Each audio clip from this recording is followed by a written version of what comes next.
Hi Mark, this is Ruby, number 30, and I am a junior. The speaker is Regina Hartley, and the speech title is Why the Best Hire Might Not Have the Perfect Resume.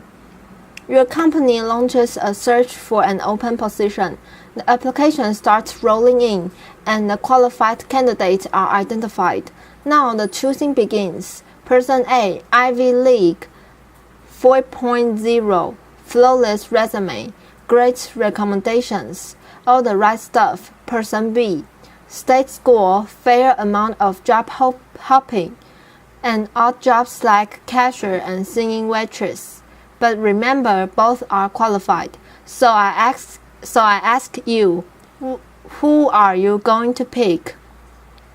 My colleagues and I created very official terms to describe two distinct categories of candidates. We call A the silver spoon, the one who clearly had advantages and was destined for success, and we call B the scrapper, the one who had to fight against tremendous odds to get to the same point. You just heard a human resources director refer to people as silver spoons and scrappers. Laughter, which is not exactly politically correct and sounds a bit judgmental, but before my human resources certification gets revoked.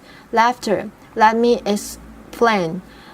A resume tells a story, and over the years, I've learned something about people whose experiences read like a patchwork quilt, and makes me stop and fully consider them before tossing their resumes away.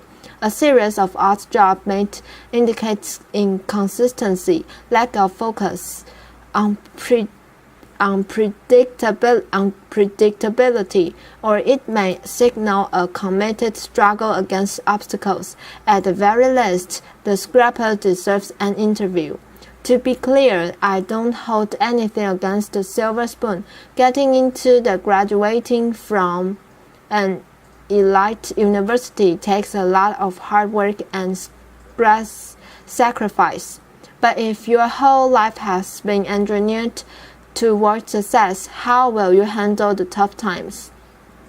One person I hired felt that because he attended an elite university, there were certain assignments that were beneath him, like temporarily doing manual labor to better understand an operation. Eventually, he quit. But on the flip side, what happens when your whole life is destined for failure and you actually succeed? I want to urge you to interview the scrapper. I know a lot about this because I am a scrapper. Before I was born, my father was diagnosed with paranoid schizophrenia, and he couldn't hold a job in spite of his brilliance.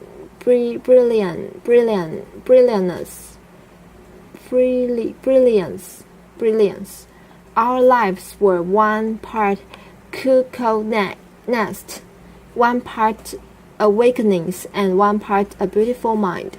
Laughter. I'm the fourth of 5 children raised by a single mother in a rough neighborhood in Brooklyn, New York.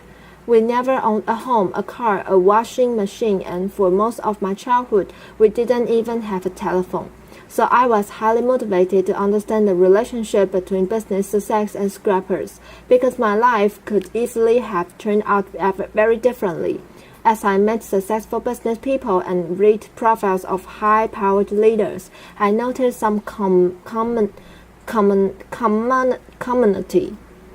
Many of them had experienced early hardships, anywhere from poverty, abandonment, death of a parent while young, to learning disabilities, alcoholism, and violence. The conventional thinking has been that trauma leads to distress, and there's been a lot of focus on the resulting dysfunction. But during studies of dysfunction, data revealed an unexpected insight that even the worst circumstances can result in growth and transformation. A remarkable and counterintuitive phenomenon has been discovered, which scientists call post-traumatic growth. In one study designed to measure the effect of adversity on children at risk, among a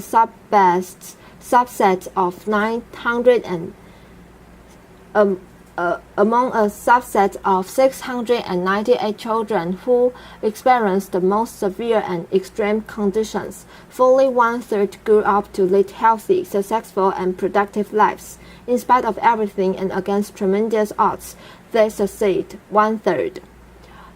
Take this resume. This guy's parents gave him up for adoption. He never finished college. He hops quite a bit. Goes on a sojourn to India for a year, and to top it off, he has dyslexia. Would you hire this guy? His name is Steve Jobs. In a study of the world's most highly successful entrepreneurs, it turns out a disproportionate number have dyslexia. In the US, 35% of the entrepreneurs studied had dyslexia. What's remarkable, among those entrepreneurs who experienced post-traumatic growth, they now view their learning disability as a desirable difficulty which provided them an advantage because they became better listeners and paid greater attention to detail. They don't think they are who they are in spite of adversity. They know they are who they are because of adversity. They embrace their trauma and hardships as key elements of who they've become, and know that without those experiences, they might not have developed the muscle and grit required to become successful. One of my colleagues had his life completely upended as a result of the Chinese Cultural Revolution in 1966. At age 13, his parents were relocated to the countryside. The schools were closed, and he was left alone in Beijing to fend for himself until 16.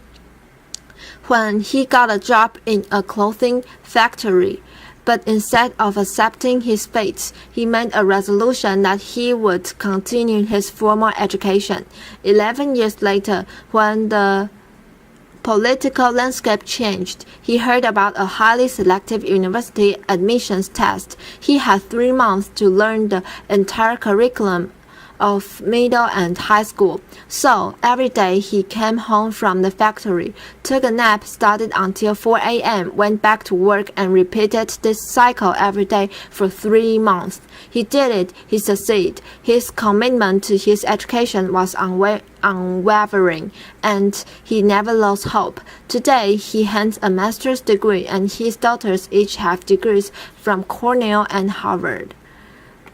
Scrappers are propelled by the belief that the only person you have full control over is yourself.